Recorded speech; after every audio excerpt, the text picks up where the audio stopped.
Hello everyone, and today I'm going to show you how to make some lovely Halloween gingerbread skeletons that have no egg at all in them. So you want to start with some white spelt flour, and then you want to put in some baking soda, not powder soda, followed by your spices. So we have ginger, and we have mixed spice, and we have a little bit of cloves, because I just really like cloves. I think they add a nice flavour.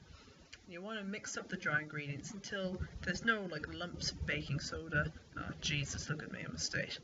So now we want to look at our wet ingredients, which is some golden syrup, some dark sugar, and some butter. Now you can use treacle if you like, but you want to melt them until they're completely combined and there's no lumps of butter.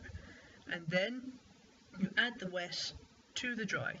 Now the amount of sugar in this, it's a binder in itself, so you don't need to use any egg, which is great for all you egg allergy people.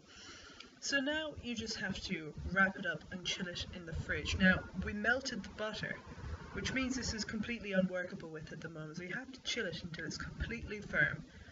And once that happens, you want to roll it out kind of thick enough. I mean, we want to get, I say, about 1/4 of an inch, which is 5 millimeters of a thickness.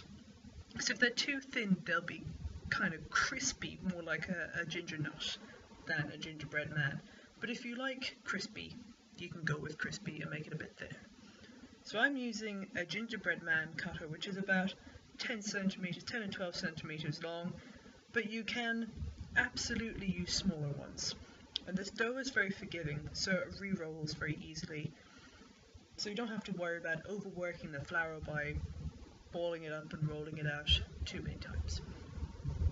So here I have all of my gingerbread men. I got 6 in total, plus a little bit of leftover dough. You don't want to throw that out, you just want to cook it up into a little biscuit and pop them in the fridge for about 10 minutes before you cook them, so that they firm up a little bit more, and this prevents the spread. I filmed this bit in the evening after I had done some other stuff around the house, so the lighting was pretty appalling. But 180 degrees Celsius for about 7 minutes if you want soft, chewy skellies, or 9 minutes for crispy skellies. And look at them in their delicious gingerbread glory. So to make the icing, I'm avoiding royal icing because that's got egg in it. So this is a simple concoction of butter, icing sugar, and just enough water to mix. You want this to have a royal icing consistency, which is thick enough, kind of creamy. So you want to add water a little bit at a time. You can always add more. You can't take away, because then you end up in the realm of, oh, I added too much water. Now I've got to add some more icing sugar. Oh, I've added too much icing sugar. I've got to add more water.